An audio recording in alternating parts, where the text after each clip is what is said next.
Hi everyone, welcome to my channel. It's Nikki here.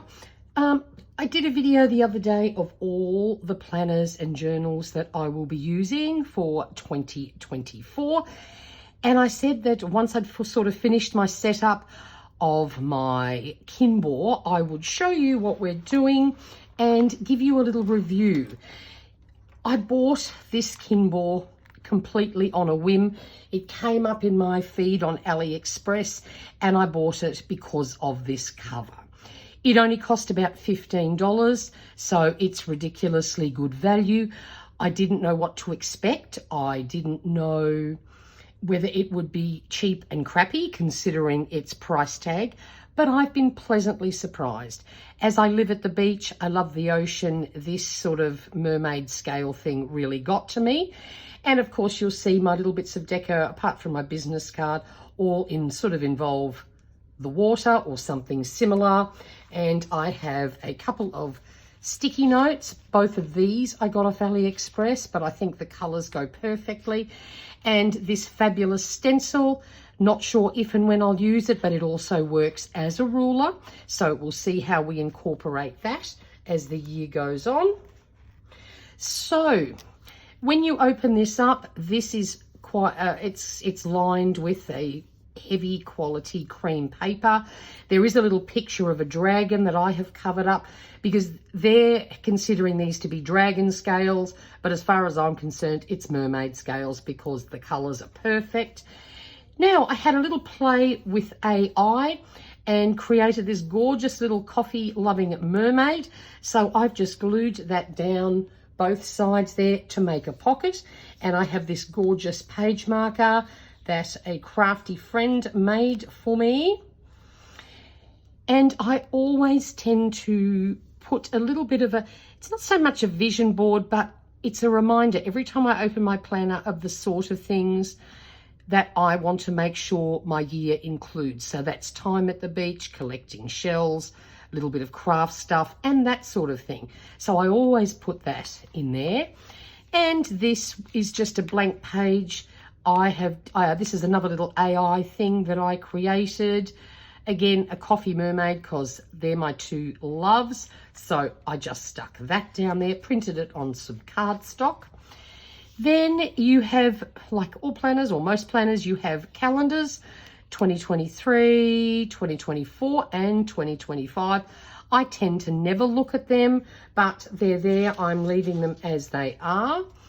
Then I love these. You have all the months of the year, plenty of space. So I'm going to use this to do my tracking. I've only set up 1 month for now. I might find that as the year progresses, I want to track different things, or I'll stick with those.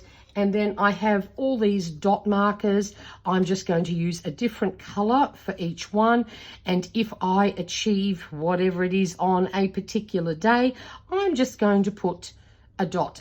And that way, at a very quick glance, I can see which things were successful, which things I need to work on, whatever. So keeping things very, very simple, but I love this layout. You've got plenty of room. If you don't want to use it as a tracker, you could think of something else. But for me, I thought that was perfect. Then we go to the monthly spreads.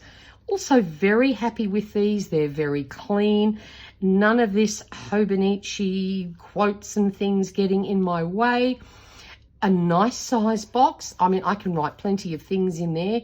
All these little things in brackets are, you know, World Bird Day or whatever. Sometimes I use those as inspiration for my journaling page for deco. It's just something I've been doing for a few years, so I pop them in so at a glance I can see what's coming up the next week in case I want to use any of those, or maybe for an Instagram post. And all the months follow one after the other. I don't know what I'm going to do with this area down here, but I've kept it blank, possibly to do some notes on a couple of these things. I've got space that I sort of haven't had in the past, like in a Hobonichi or in my Lime and Mortar Weekly that I used this year. So I'm sort of just leaving things blank. So if I want to make little notes, I've got the space there to do it. So as I said, all the months run one after the other. You'll also notice I don't put tabs on my planners. I hate them. I have a habit of bending them, squashing them, crushing them, doing all the things. So I just use these cute little tabs. I got these off AliExpress. They came in a little tub and it was a mix of gold, silver and rose gold. And I just use those to mark where I'm at.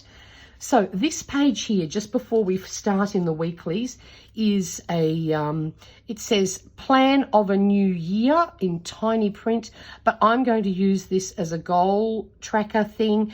I'm going to list some major goals, and then each month I want to write down what I actually did to help me achieve those goals. So that's what we're doing with that page.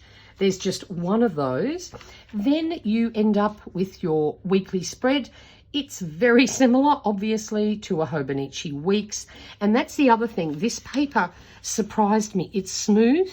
It's very thin. I don't know exactly what sort of paper it is. I doubt it's Tomoe, but it definitely has a very similar feel.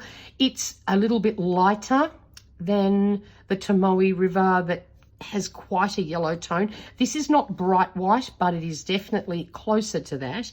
And the only bit of fluffy stuff that they have on their page is this tiny little bit of Chinese writing up the top. I'm not even going to bother to cover that with washi. That doesn't annoy me at all, unlike the Hobo stuff that's all down the bottom. I can't be bothered with that. I was always covering it up. So this is, I've only done my first spread for the new year. I tend to change up how I do things depending on what I have on for the week. So I'm keeping this very, very simple for the first week as we roll into the new year. I like to have a to-do spot, and that's where I usually list things where I'd like to get them done that week, but I'm not sure what day. It all depends on work and other things as to where I can fit them in. I want to track things that I do for me, things that bring me joy, things that I want to force myself to make sure that every week I do some things that are just for me and my well-being. So I want to make sure I have something to fill in there. And then I think this year I'm going to pick an affirmation, something really positive to use for the whole week. Haven't got to writing that in there yet, but I think that might be a regular addition. So of course then all the weeks follow one to the other. This actually isn't lined, but you can see it enough from the previous page that you can easily use those lines and marks if you need them to keep your writing straight. So all the weeks follow on. Then once we've hit the last week, it goes up until the 5th of January 25. So you only get the first week. Now, I didn't think about this until afterwards, so I may add it at the back. You have 80, I think it's 80 pages that are 74, 75, 76. Okay, 80. Yes, you have 80 pages. I think that's the same as a Hobo Weeks. What I will do, I think I may do it like right at the back. I might make it, page, actually, hang on, we've done our pen test here. So I might make page 74 or something, 76. I might put that down here and use that to make a list of dates that will be applicable that I need to remember for 2025 until I work out what my 2025 planner is and have it in my hot little hand. I think I might make a little bit of a calendar spread here that I can just quickly jot down things. I forgot about that. I should have actually if I thought about it, I would have started with that and had that right at the beginning just so I know where it is, but I think we'll just use the back pages for that. This is an index page, of course. I've just listed some of the lists, some of the things that I like to keep track of, and we'll use those blank pages accordingly. So as I said, we've done a pen test.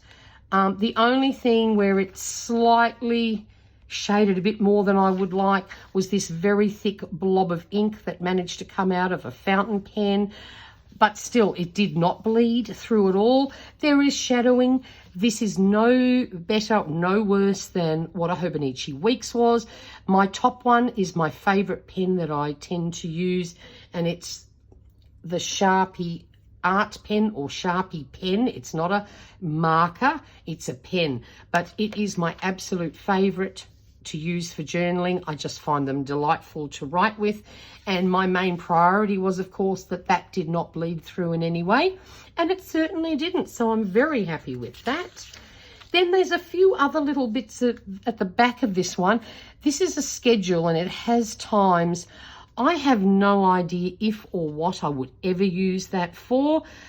Other people may find that useful. At this stage, I can't see what I would need that for. There is a gift list here. I might consider using this for birthday gifts that I need and or buy throughout the year. I have allowed 4 pages for Christmas lists in the main section, because I also like to include things like food and stuff like that. So I might use this as a birthday gift list. Haven't actually decided yet. I don't have that many presents I need to buy anymore. A lot of us, my friends, we've stopped doing that. So this might actually be perfect for that. Then there's also this 21 days plan. Now, I have no idea what you're meant to use this for. Obviously, we've got 21 boxes, but again, I have no idea what you're supposed to do, and I have not yet made any decisions on whether there is something that I would like to do with these boxes, but someone might have a bright idea of what that could be for. Then we have now what's this one? This is favorites. Not sure what I'm going to put in here, but again, these are all pages I'm not used to having, and even though I have mulled over it for a couple of weeks since I got this planner, I can't decide. Favorites what? Not sure. Could use it for favorite new dishes that I've tried and cooked. That could work, but not really sure yet. So at this stage, until I decide, we're leaving that blank as well. Oh, hang on, we've got lots of pages. Oh, I didn't realise there was 4. Oh, okay. So I don't know. Not sure yet, but look, we'll see. There's 4 pages of favourites that you can use.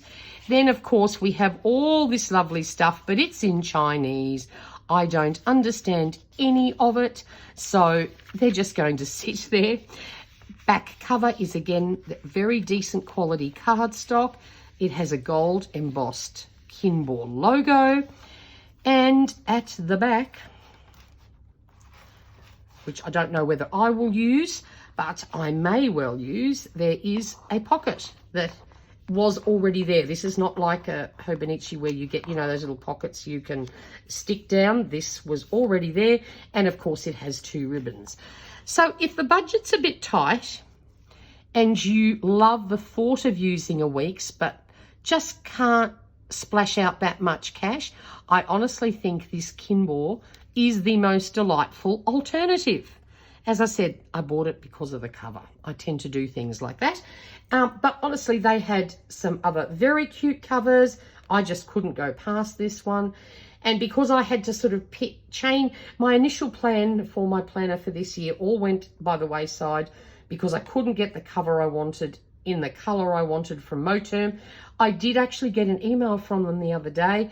They're envisaging that they hope to have them back in February, so I may very well purchase it and then start to get ready for 2025.